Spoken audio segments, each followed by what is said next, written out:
The marble halls of the Philadelphia District Courthouse gleamed under the morning light of the 15th of November 2025, their polished surfaces reflecting the weight of history and justice that had unfolded within these walls for decades. At precisely 9 a.m., the National Court Network's cameras flickered to life, broadcasting to an audience of 15 million Americans, tuning in to witness what had been billed as the trial of the century. Anchor Emily Roberts, her voice steady but laced with anticipation, addressed the nation from the network studio. This is Emily Roberts, with NCN, live from Philadelphia, where a landmark police brutality case is about to begin. Judge Daniel Carter, a respected federal judge, will preside over the trial concerning the death of Grace Carter, a case that has already sparked nationwide protests and debates about police accountability. The air was thick with tension, not just in the studio but across living rooms, offices, and public squares where Americans gathered, their eyes glued to screens, waiting for justice to unfold. Inside the courthouse, the atmosphere was no less charged. Court personnel moved with purpose, their footsteps echoing off the high ceilings as they prepared for the day's proceedings. Security was tight, with uniformed officers stationed at every entrance, their presence a stark reminder of the case's volatility. The trial was not just about Grace Carter, a 3-4-year-old preschool teacher, killed by police during a traffic stop in 2022.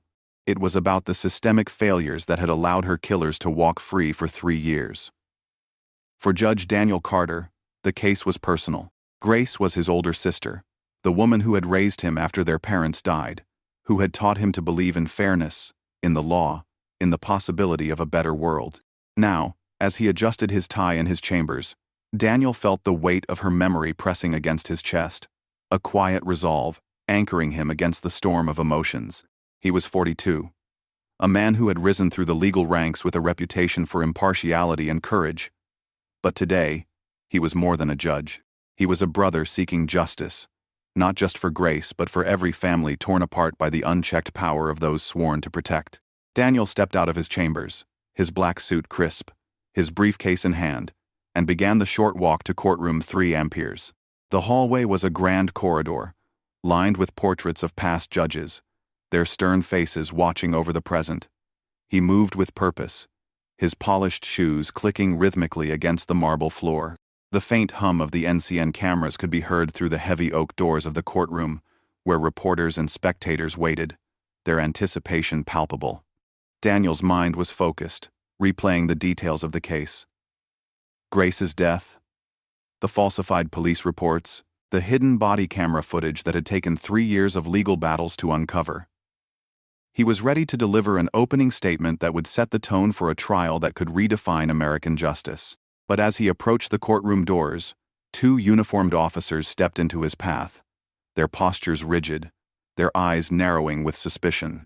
Officer Emma Harris, a stocky woman with a tight bun and a hand resting on her baton, spoke first, her voice sharp and commanding. "Sir, this is a restricted area during the live broadcast. You need to leave." Her partner, Officer Rachel Brooks, a younger woman with a sneer curling her lips, stood a step behind, her hand hovering near her holster. Daniel paused, his expression calm but his heart quickening. He had seen this look before: the assumption, the prejudice, the unspoken belief that he didn't belong. "Officers," he said evenly, "I have every right to be here. I'm entering my courtroom."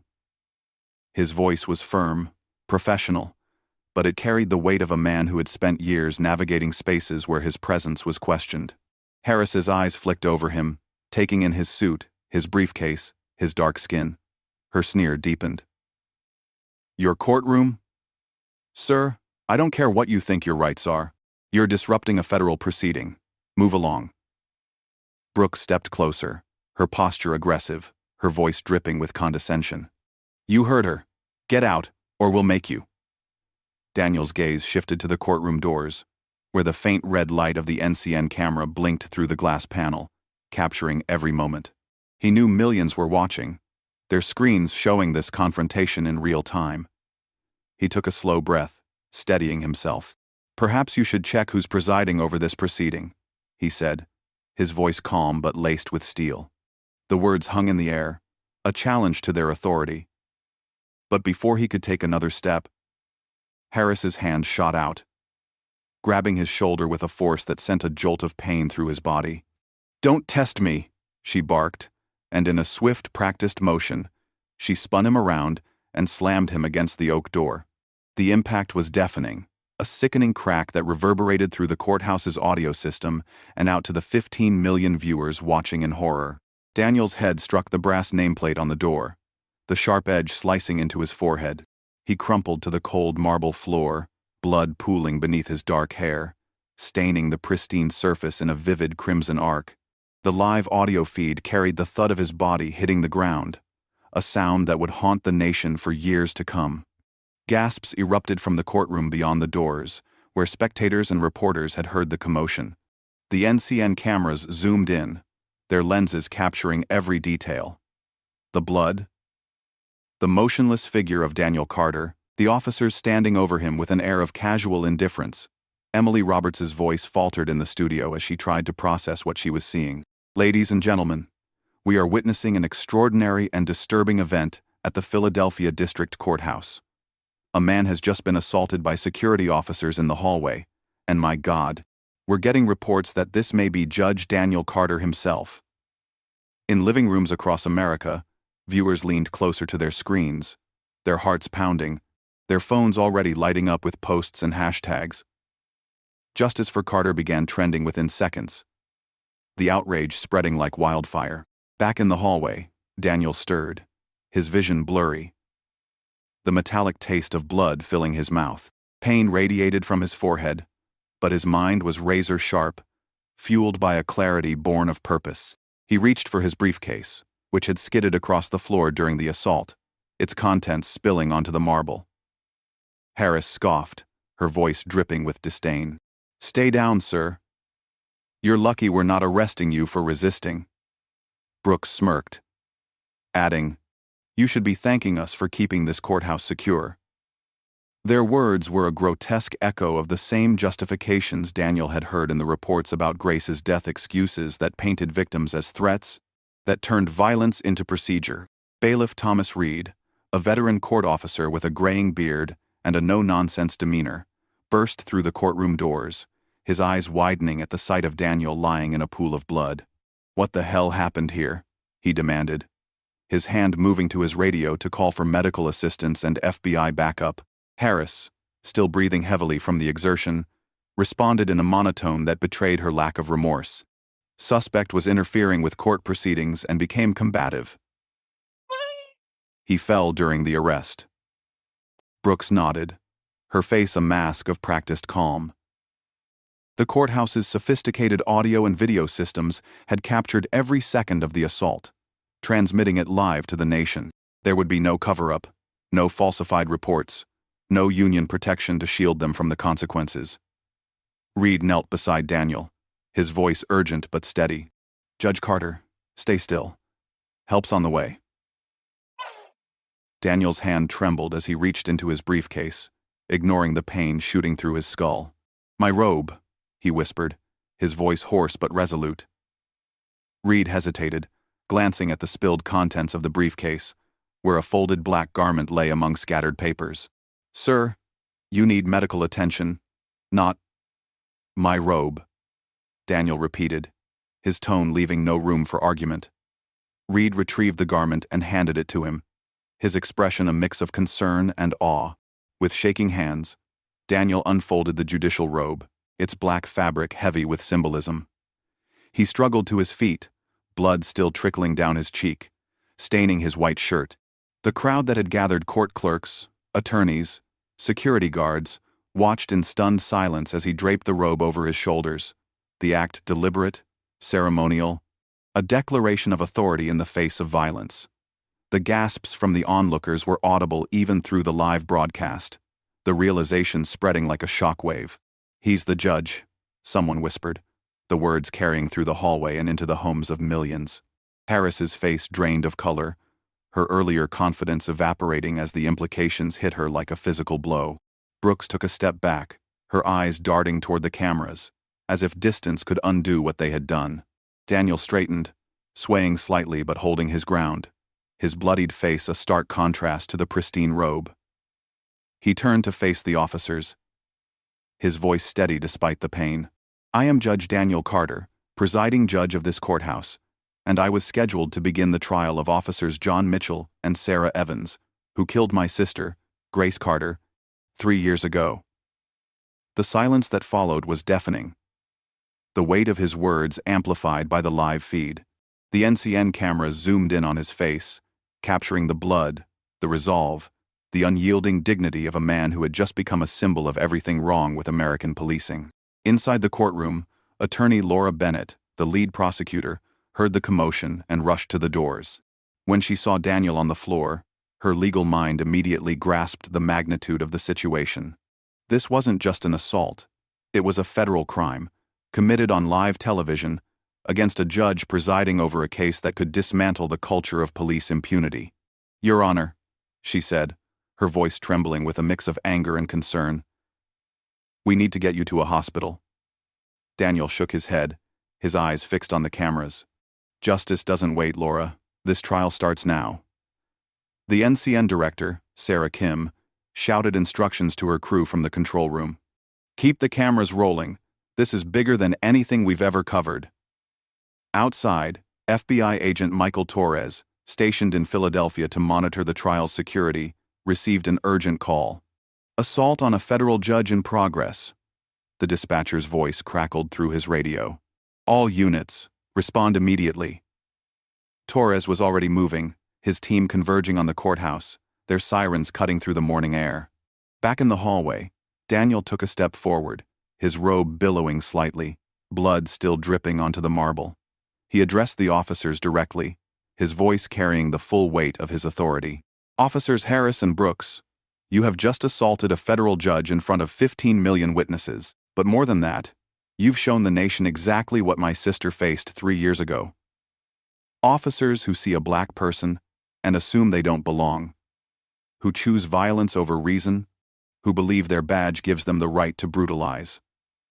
The crowd parted as paramedics arrived, their equipment clattering against the floor.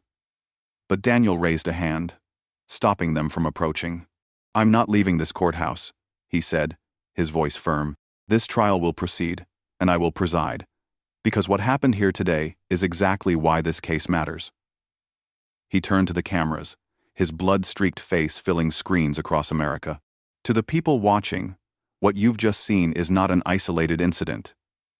It's a symptom of a system that allows officers to act with impunity, to assume certain people don't deserve respect or rights. My sister, Grace Carter, was killed because of that system. Today, I stand here, bleeding but unbroken, to say that system ends now." The words echoed through the courthouse, through the airwaves, through the hearts of millions. In homes from Los Angeles to New York, viewers took to social media, their outrage coalescing into a movement.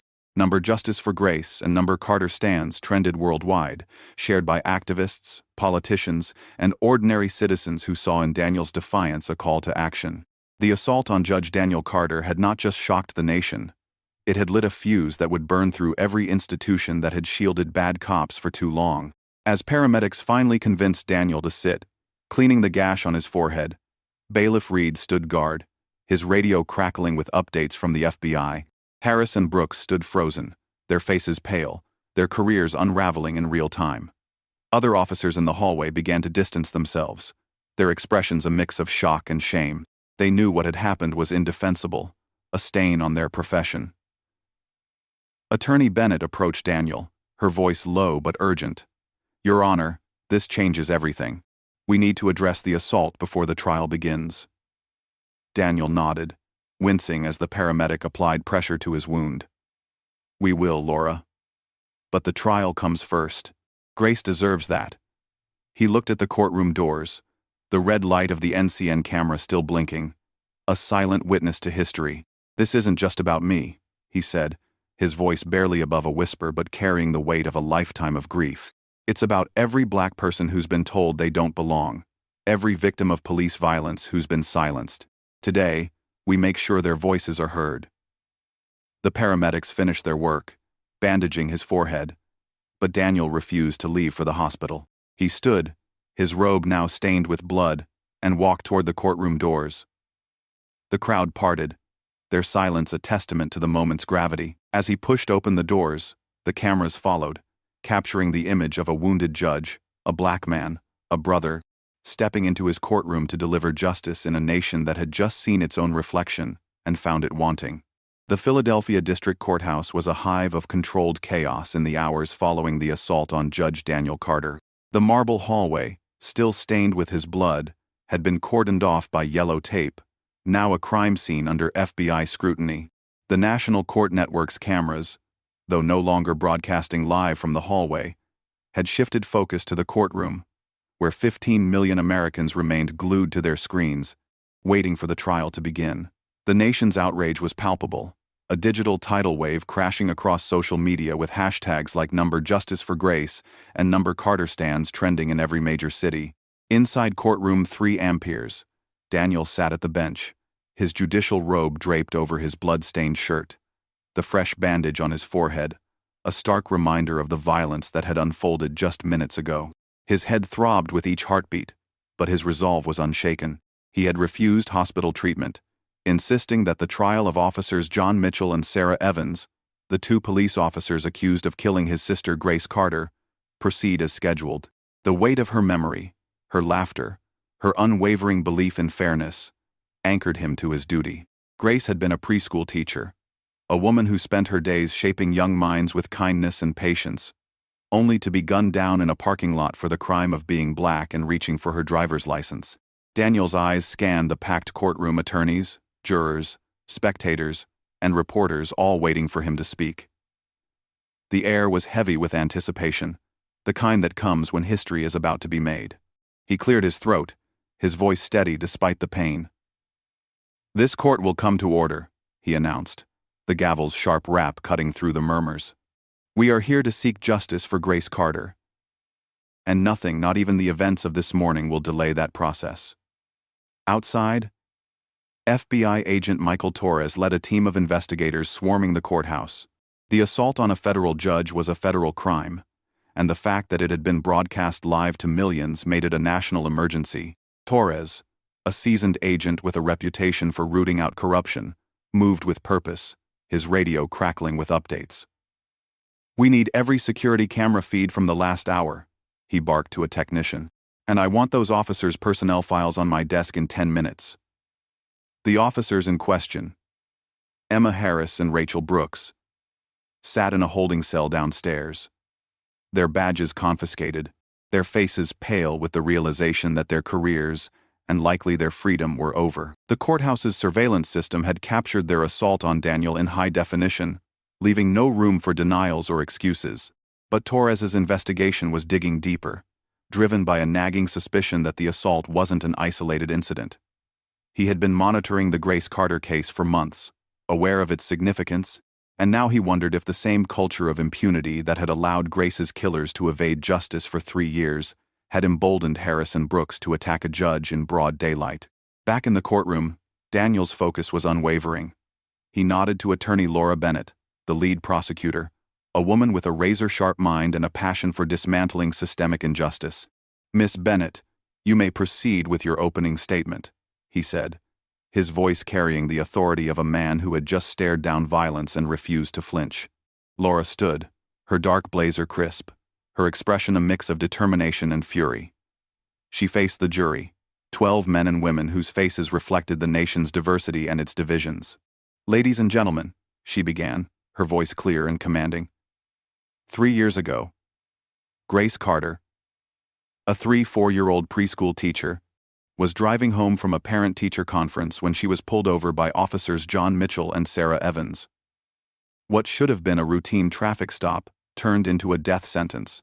Grace Carter was shot 3 times in the chest, not because she posed a threat, but because 2 officers saw a black woman and decided she was dangerous. The courtroom was silent, the weight of her words settling over the jurors. Laura gestured to a large monitor positioned near the jury box.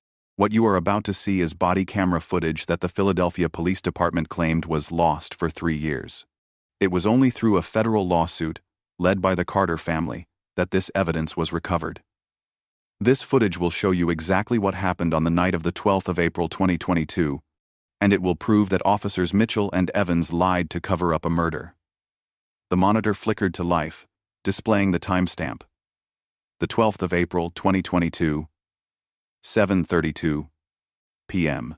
The grainy footage showed a quiet street in West Philadelphia, illuminated by the flashing lights of a police cruiser.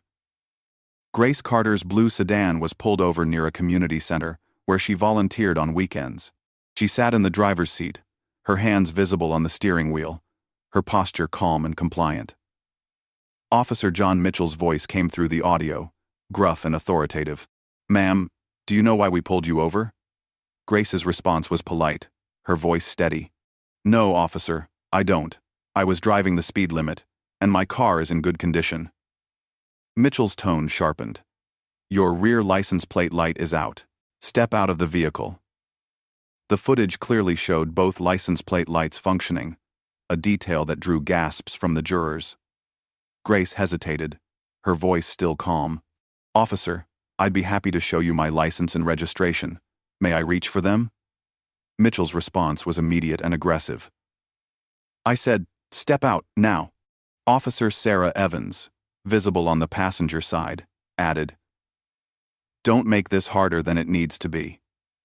Grace announced her movements, as she had been taught in community safety workshops. "I'm reaching for my wallet in the glove compartment, okay?" But before her hand could reach the latch, Mitchell yanked open the driver's door, shouting, "Hands where I can see them." The footage showed Grace freezing, her hands raised, her eyes wide with fear. Evans circled to the driver's side, her weapon already drawn. Evans yelled, though the footage showed Grace's hands empty and raised. 3 shots rang out, the sound deafening through the courtroom speakers. Grace slumped forward, blood spreading across her blouse, her final words barely audible. "Please, I'm a teacher." The courtroom erupted in muffled sobs and gasps. Several jurors covered their faces, unable to watch as the footage looped, showing Grace's lifeless body. Laura paused the video, letting the silence speak for itself. "This was no accident," she said, her voice trembling with controlled anger. Grace Carter did everything right. She was respectful, compliant, and transparent about her actions. Yet officers Mitchell and Evans chose to escalate, to lie, to kill. And for 3 years, they were protected by a system that buried this footage and accepted their false reports. She turned to the defense table, where Mitchell and Evans sat, their faces pale, their eyes fixed on the floor. "Today, we will hold them accountable, not just for Grace Carter's death, but for the lies they told to cover it up." Daniel's hands gripped the edge of the bench, his knuckles whitening. The footage had been seared into his memory from the first time he saw it, during the federal lawsuit that forced its release. Every frame was a knife to his heart, a reminder of the sister who had braided his hair as a child, who had stayed up late helping him study for law school exams, who had believed in him when he doubted himself. He forced himself to remain composed, his judicial training overriding the grief threatening to overwhelm him. Outside, Agent Torres's investigation was uncovering a pattern that went far beyond the assault on Daniel. His team had accessed internal police emails, revealing a chilling directive from Captain Robert Hayes, the precinct commander at the time of Grace's death. "Give our officers the benefit of the doubt in borderline cases," Hayes had written to his lieutenants. "Body camera issues are to be reported as technical malfunctions, no questions asked." The email was a smoking gun, proof that the Philadelphia Police Department had systematically suppressed evidence to protect officers like Mitchell and Evans.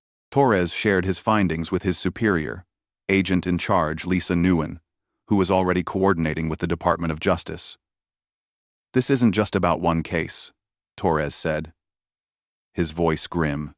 "We're looking at a culture of cover-ups that could implicate dozens of officers and hundreds of cases." Nguyen nodded, her expression resolute.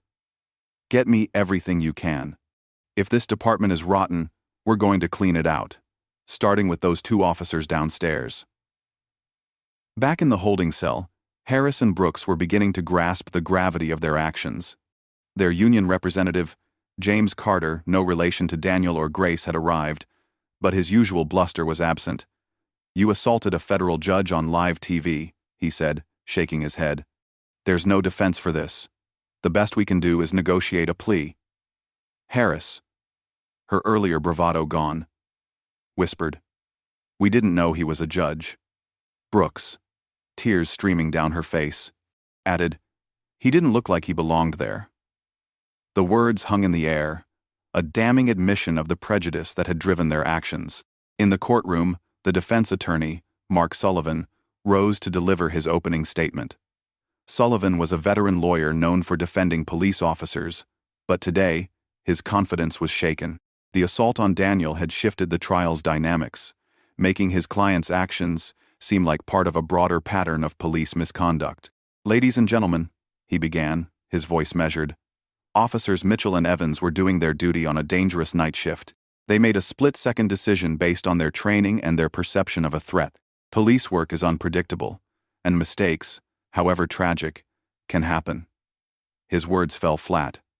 The jurors' faces skeptical. The body camera footage had shown no threat, no resistance, only a woman trying to comply.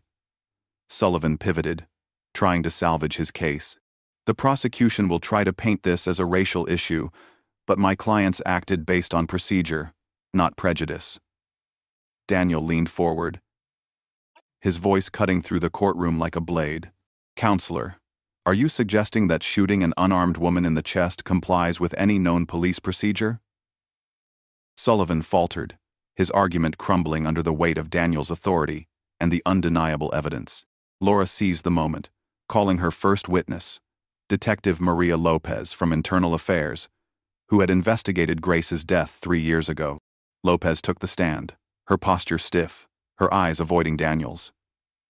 "Detective Lopez," Laura began, "when you first investigated Grace Carter's death, what did Officers Mitchell and Evans tell you?"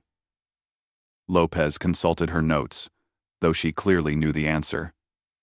"They said Miss Carter was uncooperative, that she reached for an unknown object, and that they feared for their lives."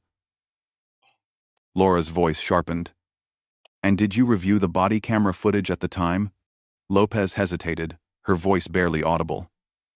"No, ma'am." The officers reported that their cameras malfunctioned during the incident. A murmur rippled through the courtroom. Laura pressed on. "Detective, when did you learn that the footage existed?" Lopez's hands trembled. 2 years later, when the Carter family's lawsuit forced the department to release archived server data, the footage was there all along. But it had been flagged as corrupted and buried. The revelation sent shockwaves through the courtroom, confirming what many had suspected. Grace's death had been covered up by a department more interested in protecting its own than seeking the truth. Daniel's jaw tightened, his mind flashing back to the sleepless nights he and his family had spent fighting for that footage. The legal battles, the stonewalling, the endless excuses from the police department. It had all been a deliberate attempt to shield Mitchell and Evans. He addressed Lopez directly, his voice cold with restrained fury. "Detective, are you telling this court that my sister's killers were protected by a system that allowed officers to claim camera malfunctions without verification?" Lopez nodded, tears welling in her eyes. "Yes, Your Honor. I'm sorry. We failed her." The admission was a gut punch, not just to Daniel, but to the millions watching. In homes across America, viewers flooded social media with demands for accountability, their posts a chorus of anger and grief. Uncover the Truth joined the trending hashtags, alongside calls for federal oversight of police departments. Outside the courthouse, protesters gathered, their signs reading, "Justice for Grace," and "No More Cover-Ups."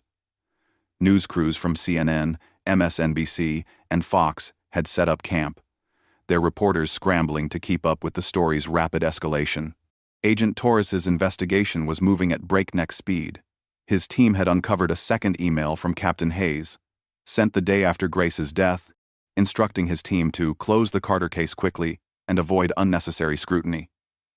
The email was forwarded to the DOJ, where analysts were already building a case for systemic corruption within the Philadelphia PD. Torres met with Bailiff Reed in the courthouse's security office, reviewing the footage of Daniel's assault. "This wasn't a mistake," Torres said, pointing to the screen where Harris slammed Daniel against the door.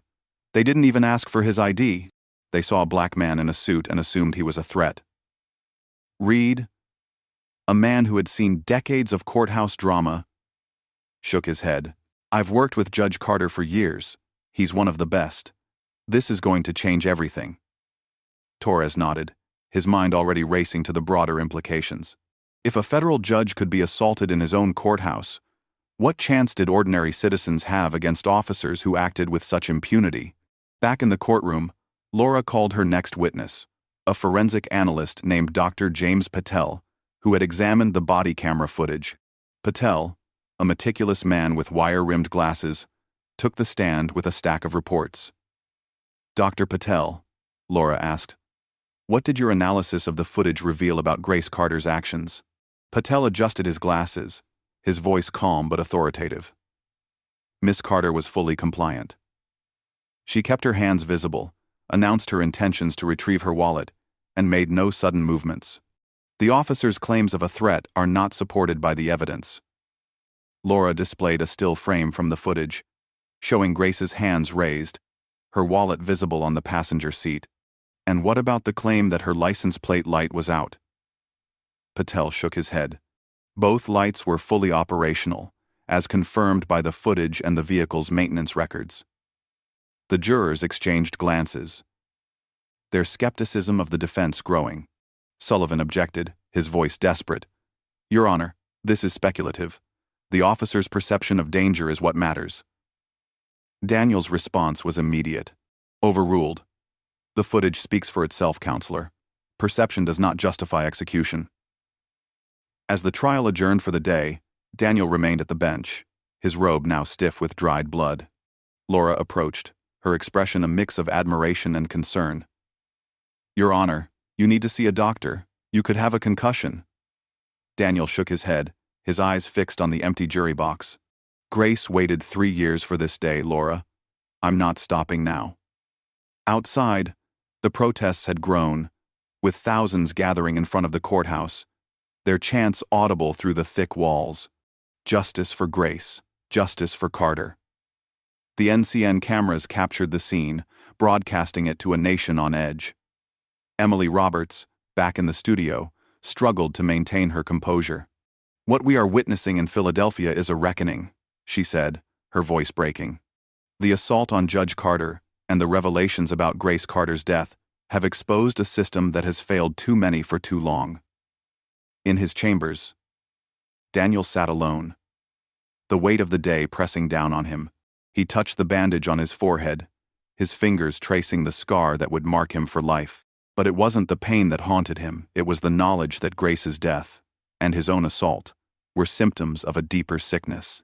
He vowed, silently but fiercely, that the truth unveiled today would be the beginning of the end for that sickness, no matter the cost. The Philadelphia District Courthouse was a fortress of tension on the morning of the 16th of November 2025, as the trial of officers John Mitchell and Sarah Evans entered its second day. The air outside crackled with the chants of thousands of protesters, their signs proclaiming, "Justice for Grace" and "Carter stands for all." The National Court Network's cameras, now a constant presence, broadcasted every moment to 15 million viewers, their lenses capturing the swelling crowds and the heavy police presence. Inside courtroom 3 amperes, Judge Daniel Carter sat at the bench, his judicial robe pristine but the bandage on his forehead, a stark reminder of the assault he had endured just 24 hours earlier. The gash required 10 stitches, and though his head still throbbed, Daniel's focus was unyielding.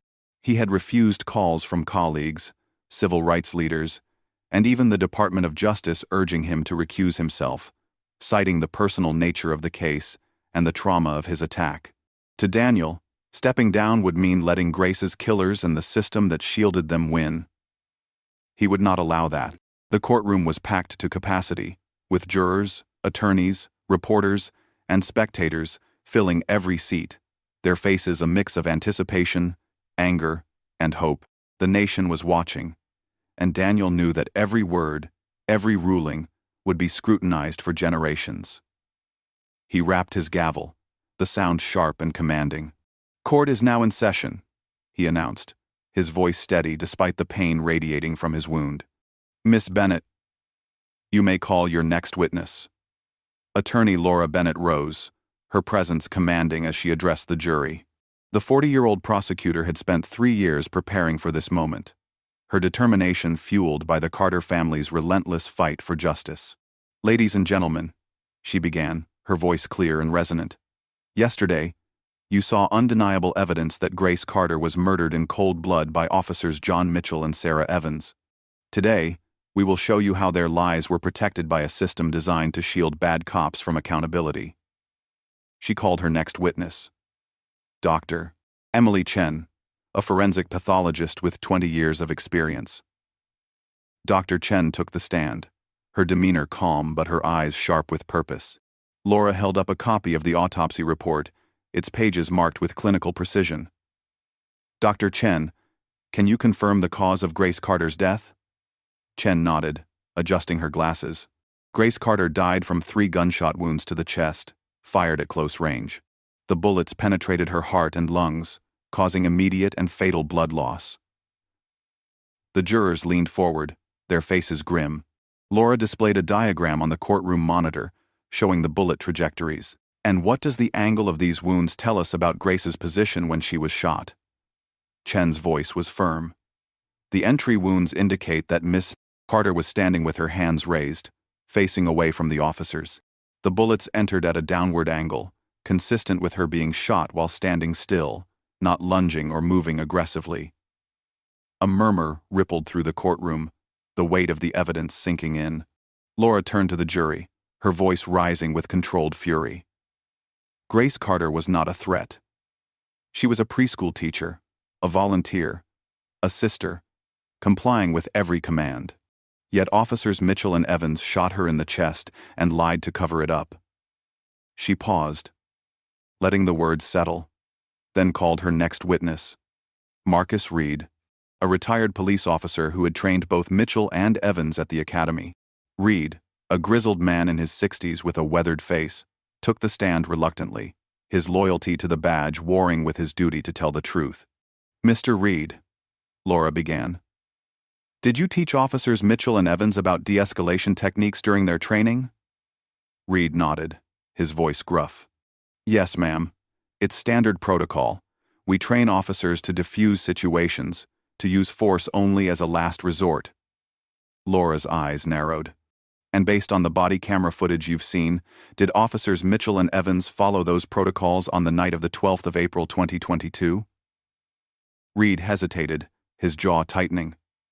"No. They escalated immediately, drew their weapons without cause, and ignored Miss Carter's compliance." The admission was damning, a betrayal of the blue wall of silence that had protected the officers for years. The jurors exchanged glances, their trust in the defense's narrative eroding further. Across the hall, in a smaller courtroom, a separate hearing was unfolding for officers Emma Harris and Rachel Brooks, who had assaulted Daniel the previous day. The assault case was moving at lightning speed, driven by the undeniable evidence of the courthouse's surveillance footage and the testimony of 15 million witnesses via the live broadcast. FBI agent Michael Torres sat in the gallery, his notebook filled with details of their personnel files, which revealed a history of excessive force complaints swept under the rug. The prosecutor, Assistant U.S. Attorney Sarah Patel, presented the footage to a different judge, her voice cutting through the room. "Officers Harris and Brooks assaulted a federal judge without provocation, assuming he didn't belong in his own courthouse because of his race. This is not just a crime against Judge Carter, it's an attack on the rule of law." Harris and Brooks, dressed in orange jumpsuits, sat silently, their attorneys scrambling to negotiate pleas. Back in courtroom 3 amperes, Daniel maintained his focus, his rulings precise despite the chaos surrounding the courthouse. Defense attorney Mark Sullivan rose, his face pale as he attempted to salvage his case. "Your Honor, the defense calls Officer John Mitchell to the stand," he said, his voice lacking its usual confidence. Mitchell, a burly man with a buzz cut, took the stand, his eyes avoiding Daniel's. Sullivan began cautiously. "Officer Mitchell, can you describe what happened on the night of the 12th of April 2022? Mitchell's voice was low, rehearsed. We pulled Miss Carter over for a license plate light violation. She became uncooperative, argumentative. When she reached for her glove compartment, I thought she was going for a weapon. Sullivan nodded, trying to steer the narrative. And based on your training, you acted to protect yourself and Officer Evans? Mitchell nodded, but his eyes darted nervously to the jury. Laura rose for cross-examination, her demeanor fierce. Officer Mitchell, you claim Miss Carter was uncooperative. Can you point to any moment in the body camera footage where she raised her voice or refused a command? Mitchell shifted uncomfortably. She had an attitude. Laura's voice sharpened. An attitude? Is it illegal to have an attitude, officer? The footage shows Miss Carter announcing her movements, keeping her hands visible, and complying fully. Yet you drew your weapon and shot her 3 times in the chest. How does that align with your training? Mitchell had no answer, his silence a deafening admission of guilt. The jurors' faces hardened, their skepticism turning to disgust. Laura called her next witness, Sarah Thompson, a civilian who had witnessed Grace's death from across the street. Thompson, a middle-aged nurse with a calm demeanor, took the stand, her hands clasped tightly. Miss Thompson, Laura asked, what did you see on the night of the 12th of April 2022? Thompson's voice trembled but held firm. I was walking home when I saw the police cruiser pull over a blue sedan. The woman, Miss Carter, was sitting calmly, hands on the wheel. She was talking politely, but the officers were yelling, acting aggressive. When she reached for her wallet, they started shouting, and then they shot her. She didn't do anything wrong. The courtroom was silent, the weight of her testimony crushing the defense's narrative. Sullivan objected weakly. Your Honor, this witness's perspective is limited. She wasn't close enough to hear everything. Daniel's response was immediate. Overruled. The body camera footage corroborates Miss Thompson's account. Proceed, Miss Bennett. Laura displayed another frame from the footage, showing Grace's hands raised, her wallet untouched. This is what Officer Mitchell called uncooperative, she said, her voice dripping with contempt. This is what justified murder in their minds. Outside, the protests had grown to tens of thousands, spilling into the streets of Philadelphia. News crews captured images of signs reading, "No justice, no peace, and end police lies." The NCN anchor, Emily Roberts, addressed the nation from her studio. What we're seeing in Philadelphia is a movement, a demand for accountability that cannot be ignored. The assault on Judge Carter and the revelations about Grace Carter's death have ignited a national reckoning. Inside, Daniel's mind flashed to the moment he learned of Grace's death, the phone call that shattered his world. He had been in his law office, preparing for a case, when his cousin called, sobbing, "They killed her, Daniel. They shot Grace." The memory fueled his resolve, but it also brought a wave of grief he could barely contain. He refocused, calling for a brief recess to allow the jury to process the morning's testimony. As the courtroom cleared, Laura approached the bench, her voice low. Your Honor, the DOJ is pushing for a mistrial. They're worried your assault biases the case. Daniel's eyes met hers, unwavering. No mistrial, Laura. The nation needs to see this through. And so does Grace. During the recess, Agent Torres met with Daniel in his chambers, updating him on the investigation into Harris and Brooks. We've got more than the footage, Torres said, sliding a folder across the desk. Emails from Captain Hayes show he pressured officers to resolve complaints quickly, especially when the victim was Black. It's a pattern, Your Honor, and it goes all the way up. Daniel scanned the documents, his jaw tightening.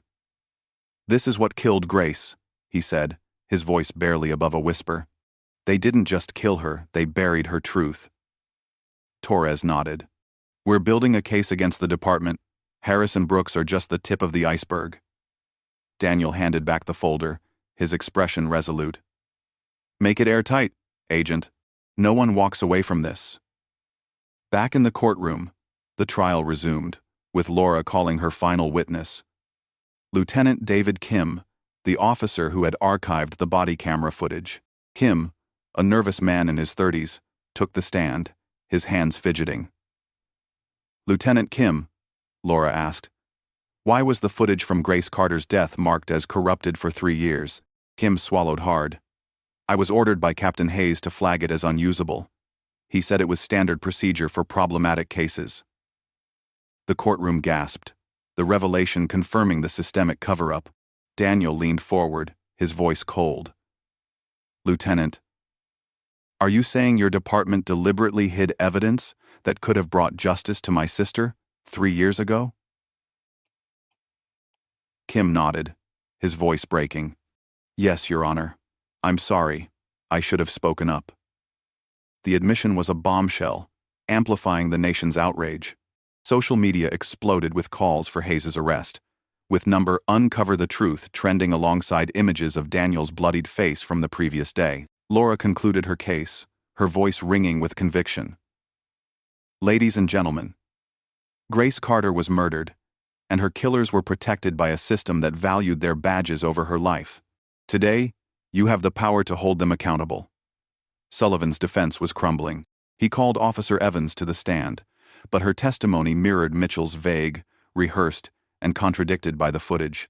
Under Laura's cross-examination, Evans admitted to drawing her weapon before Grace reached for her wallet, a fatal error that sealed her guilt.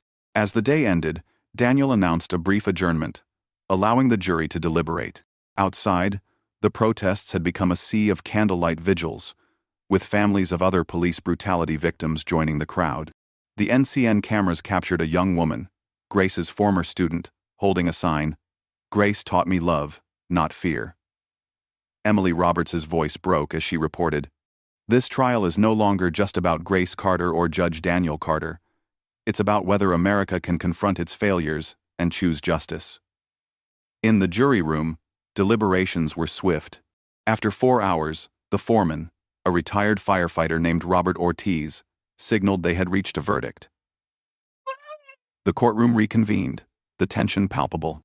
Daniel took the bench, his bandage now a symbol of resilience. "Has the jury reached a verdict?" he asked. Ortiz stood, his voice steady. "We have, Your Honor. In the case of the People versus John Mitchell, on the charge of second-degree murder, we find the defendant guilty." The courtroom erupted in gasps and muffled cheers. In the case of the People versus Sarah Evans, on the charge of second-degree murder, we find the defendant guilty. Mitchell and Evans collapsed in their seats, their faces ashen. Before sentencing, Daniel addressed the courtroom, his voice carrying the weight of history. "Officers Mitchell and Evans, you took the life of an innocent woman and hid behind lies for 3 years. Your actions reflect a system that has failed too many. You are hereby sentenced to 25 years to life in federal prison, without parole." The gavel fell, its sound echoing through the courthouse and across the nation. In the smaller courtroom, Harris and Brooks pleaded guilty, receiving 10-year sentences for assaulting a federal judge and violating civil rights. The verdict sent shockwaves through America, a rare moment of accountability for police officers. Outside, the crowd roared, their chants of "justice" mingling with tears of relief. Daniel remained at the bench, his eyes on the empty jury box, where Grace's memory lingered. The trial was over, but the fight for justice had just begun, and he knew the nation was watching, ready to demand more. 6 months had passed since the historic trial in Philadelphia, and the city, like the nation, was transformed. The Philadelphia District Courthouse, now officially renamed the Grace Carter Federal Courthouse, stood as a beacon of accountability, its marble halls no longer just a backdrop for justice, but a symbol of its hard-won triumph. The bronze plaque marking the spot where Judge Daniel Carter had been assaulted by officers Emma Harris and Rachel Brooks bore a simple inscription: "Here, justice chose courage over comfort." On May 16, 2026, Daniel stood in the same hallway, the scar on his forehead barely visible under the soft morning light filtering through the courthouse windows. The pain of his injury had faded, but the weight of his role as a national symbol had not. He had never sought the spotlight, never imagined that his personal tragedy, Grace's death, his own assault, would ignite a movement that reshaped American policing. Yet here he was, preparing to deliver the keynote address at the first National Conference on Police Accountability in Washington, D.C., a gathering of law enforcement leaders, civil rights advocates, and families affected by police violence. The nation was still reeling from the trial's aftermath. The convictions of officers John Mitchell and Sarah Evans for Grace's murder, and of Harris and Brooks for assaulting a federal judge, had sent shockwaves through every police department, courtroom, and community. The Grace Carter Police Accountability Act, passed with bipartisan support, had mandated federal oversight of police departments, body camera compliance, and independent investigations of use of force incidents. But for Daniel, the change felt incomplete, a fragile victory in a nation still grappling with its divisions. Outside the courthouse, Philadelphia buzzed with a new energy. Community policing programs had sprung up, pairing officers with residents to rebuild trust. Crime rates had dropped 12% in the city, a testament to the power of accountability over confrontation. Yet protests continued, smaller now but no less fervent, with signs reading, "Keep fighting for Grace and justice for all." The National Court Network, which had won a Pulitzer Prize for its coverage of the trial, now broadcasted high-profile cases live across the country, ensuring transparency in a system that had once thrived on secrecy. Anchor Emily Roberts, whose voice had guided millions through the trial, was preparing a special report on the conference, her studio abuzz with analysts discussing the sweeping reforms.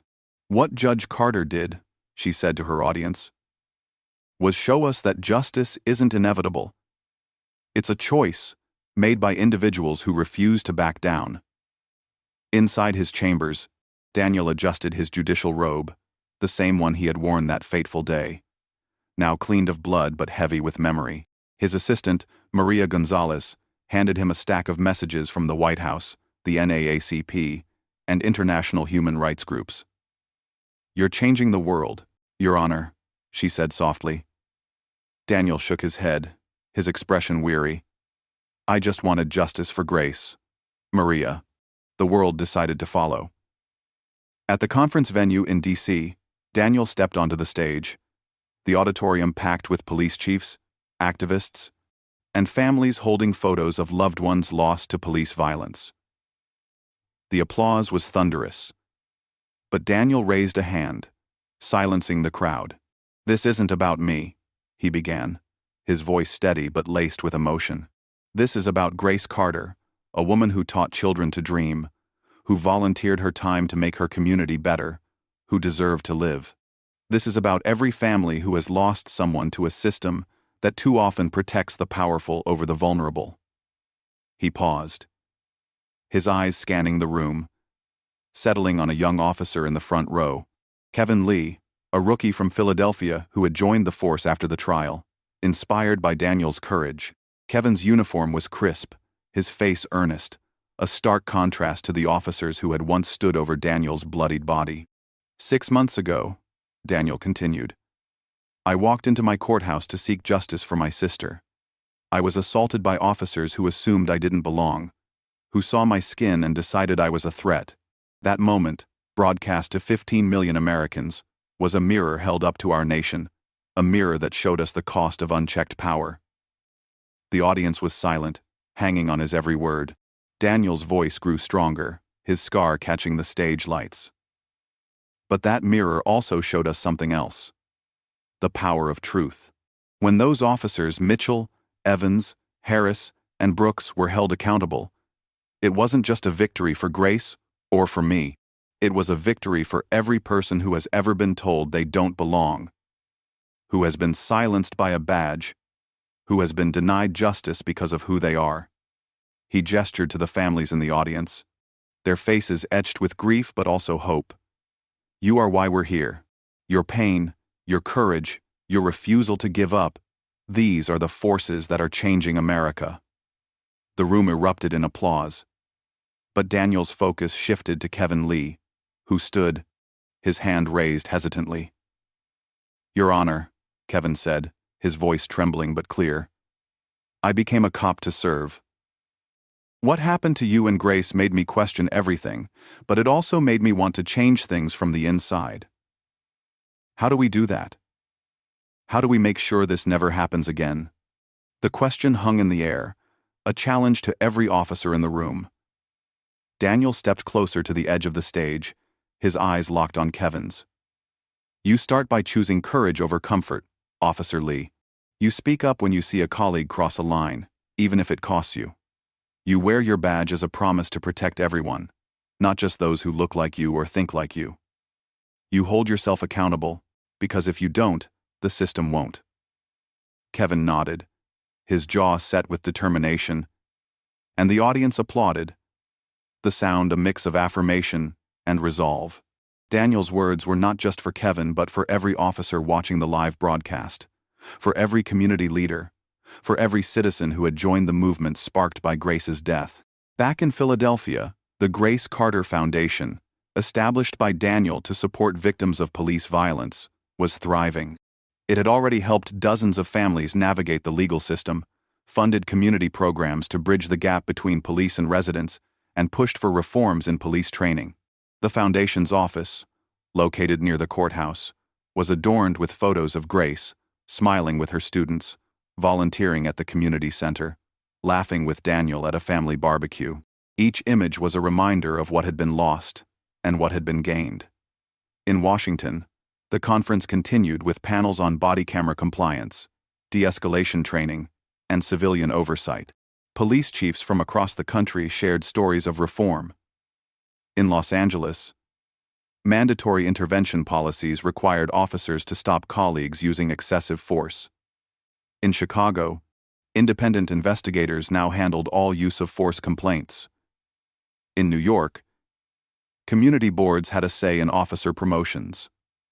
These changes, sparked by the trial, were not without resistance. Some police unions argued that accountability measures made officers hesitant, but the data told a different story. Use of force incidents had dropped 40% nationwide, and public trust in police was slowly rebuilding. Daniel listened to the panels, his mind drifting to a conversation he'd had with Grace years ago. She had been teaching him to cook, laughing as he burned the rice. "You don't give up when it's hard, Danny," she'd said. "You keep going, because someone's counting on you." He hadn't given up then, and he wouldn't now. As the conference neared its end, Daniel met Kevin Lee backstage, the young officer clutching a notebook filled with ideas for reform. "Your Honor," Kevin said, his voice earnest, "I'm starting a training program in my precinct, focusing on de-escalation and bias awareness. I want to dedicate it to Grace. Is that okay?" Daniel's throat tightened, but he smiled. "She'd be honored, Kevin. But don't just dedicate it to her. Live it. Make sure every officer you train knows that justice starts with them." The conference concluded with a candlelight vigil outside the Lincoln Memorial, attended by thousands, including families who had lost loved ones to police violence. Daniel stood among them, holding a candle for Grace, his mother, Ellen Carter, by his side. She squeezed his hand, her voice soft. "You gave her justice, Daniel, and you gave us hope." He nodded, tears welling in his eyes. "It's not enough, Mom. It'll never bring her back. But it's a start." The vigil was broadcast live. The flickering candles a sea of light against the night sky. Emily Roberts, reporting from the scene, spoke to the nation. This is what change looks like, not just laws, but people choosing to do better, to be better. Judge Carter showed us that courage can transform pain into purpose. Back in Philadelphia, the courthouse was quiet, but its legacy was loud. The Grace Carter Police Accountability Act had led to 200 reopened cases nationwide, with dozens of officers dismissed and prosecuted. The FBI's investigation, dubbed the Carter Inquiry, had exposed a network of evidence suppression in police departments from Miami to Seattle, forcing chiefs to resign and unions to reform. Daniel returned to Philadelphia the next day, stepping into the renamed courthouse. He paused at the bronze plaque, his fingers tracing the inscription. The scar on his forehead, now a faint line, was a reminder of the day he had chosen to fight back not with violence, but with the law. In his chambers, he found a letter from Kevin Lee, outlining his training program and promising to honor Grace's memory. Daniel smiled, tucking the letter into a drawer beside a photo of Grace. He sat at his desk, the weight of the past 6 months settling around him. Justice wasn't a destination, he realized, but a daily choice to confront bias, to demand truth, to protect the vulnerable. He thought of Kevin, of the families at the vigil, of the protesters who had never stopped chanting Grace's name. They were the ones carrying her legacy forward. Not just him. As he prepared for his next case, Daniel felt a quiet strength, a certainty that Grace's death had meaning, because people had chosen to give it meaning. He stood, adjusted his robe, and walked to the courtroom, ready to face another day of choosing justice, knowing that every step he took was a step toward a better America, one where courage, not comfort, defined the law.